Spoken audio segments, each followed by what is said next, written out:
مگر اس حدیث پاک کو پڑھتے بھی ڈر لگتا ہے، بیان کرتے بھی ڈر لگ رہا ہے۔ اس کو پڑھتے ہوئے بھی ڈر لگتا ہے اور اس کو بیان کرتے ہوئے بھی ڈر لگتا ہے۔ اب پتہ چلتا ہے کہ ہمارے اکابر علماء دیوبند، ان کی زندگیوں میں اتنا تقویٰ تھا۔ ذرا اکابر کا تقویٰ کتاب پڑھ کے تو دیکھیں نا۔ پیریڈ پڑھاتے ہوئے اگر کوئی رشتہ دار آ جاتا تھا تو چند منٹ اس سے جو بات کرتے تھے وہ بھی نوٹ کرتے تھے، اور مہینے کے بعد اپنی تنخواہ سے اتنے وقت کی تنخواہ کم کروا دیتے تھے۔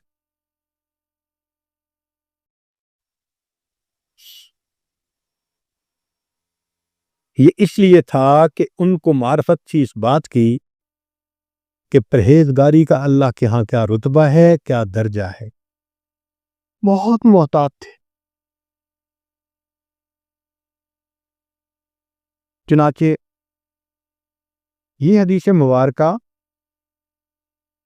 انس رضی اللہ تعالیٰ عنہ نے روایت کی کہ نبی علیہ الصلوۃ والسلام نے ارشاد فرمایا، من لم یکن لہ ورع یسدہ معصیۃ اللہ اذا خلا،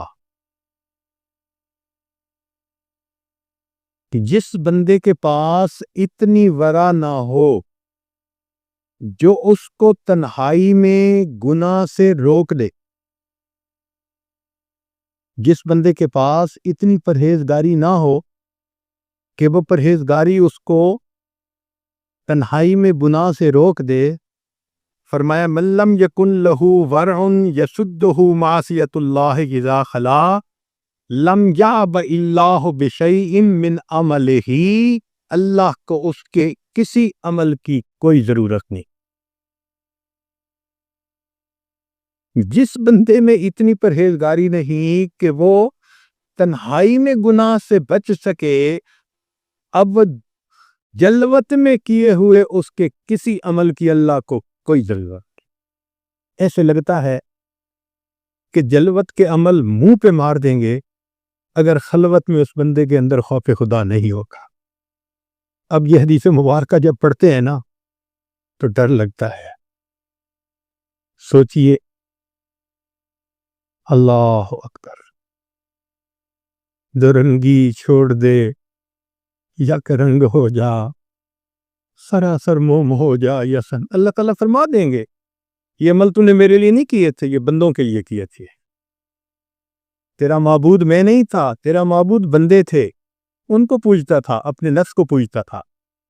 اگر تم مجھ سے ڈرتا ہوتا تو تنہائی میں بھی گناہوں سے بچتا۔ اس لیے علماء نے لکھا ہے کہ دو صراط ہیں، ایک دنیا میں ہے، ایک آخرت میں ہے۔ جو دنیا میں صراط ہے اس کو ہم صراط مستقیم کہتے ہیں، جس کی دعا مانگتے ہیں اہدنا الصراط المستقیم۔ قرآن مجید میں اللہ فرماتے ہیں ھذا صراط مستقیم۔ تو ایک دنیا کی صراط ہے اور ایک آخرت میں پل صراط ہے۔ تو مشائخ نے لکھا کہ جو بندہ یہ دیکھنا چاہے کہ میں قیامت کے دن پل صراط سے بسلامت نکل جاؤں گا یا نہیں، وہ یہ دیکھے کہ دنیا نے وہ شریعت کے صراط سے کتنی بار پھسلتا ہے۔ جب تم نے گناہ کر لیا پھسل گئے، اس کا مطلب وہاں بھی پھسلو گے، یہاں پھسل رہے ہو وہاں بھی پھسلو گے، پھسلے بغیر وہاں سے گزر نہیں سکتے۔ اس صراط کا نمونہ اللہ نے یہاں شریعت تو صراط بنا دیا۔ اے میرے بندے، یہاں استقامت کے ساتھ شریعت پر جمے رہو گے تو پل صراط سے بھی آسانی سے گزر جاؤ گے، اور اگر یہاں قدم قدم پہ شیطان پھسلاتا رہے گا تو پھر پل صراط سے گزرتے ہوئے بھی پھسلتے رہو گے۔ وَإِن مِّنكُمْ إِلَّا وَارِدُهَا كَانَ عَلَىٰ رَبِّكَ حَتْمًا مَّقْضِيًّا ثُمَّ نُنَجِّي الَّذِينَ اتَّقَوْا۔ دیکھا، جو تنہائی میں گناہوں سے بچنے والے ہوں گے ان کو ہم نجات دیں گے، وَذَرُ الظَّالِمِينَ فِيهَا جِثِيًّا، باقی ہوں گے ان کو جہنم میں اودے منہ پھینک دیں گے۔ اللہ اکبر. پھر اس دن کی ذلت انسان برداشت نہیں کر سکے گا. اس لیے شیخ عبد القادر جیلانی رحمۃ اللہ علیہ اللہ سے دعا مانگتے رہے، اے اللہ میری توبہ قبول فرما لیجیے، قبول فرما لیجیے، قبول فرما لیجیے. اور پھر بالآخر یہ دعا کہنے لگے، اے اللہ اگر آپ نے فیصلہ کر لیا میری توبہ کو قبول نہیں کرنا، اللہ پھر قیامت کے دن مجھے اندھا پیڑا کر دینا تاکہ تیرے نیک لوگوں کے سامنے مجھے شرمندگی نہ ہو.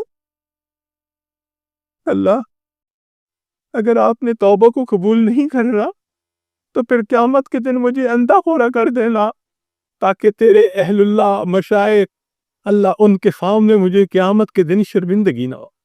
اللہ اکبر. اس لیے علامہ اقبال نے کہا، تو غنی از ہر دو عالم من فقیر. اللہ تو دو عالم سے غنی ہے، میں فقیر ہوں. روز محشر عذرہائے من پذیر. اللہ قیامت کے دن میرے عذروں کو قبول فرما لینا. گر تمی بینی حسابم ناگزیر. اور اگر آپ فیصلہ کر لے کہ حساب لازمی لینا ہے، از نگاہ مصطفیٰ پنہا بگی.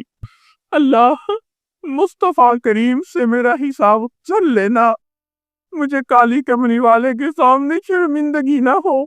مجھے آقا یہ نہ کہے تو نے میرے آنسوؤں کی قدر نہ کی، میں راتوں کو دعائیں مانگتا تھا تو نے میری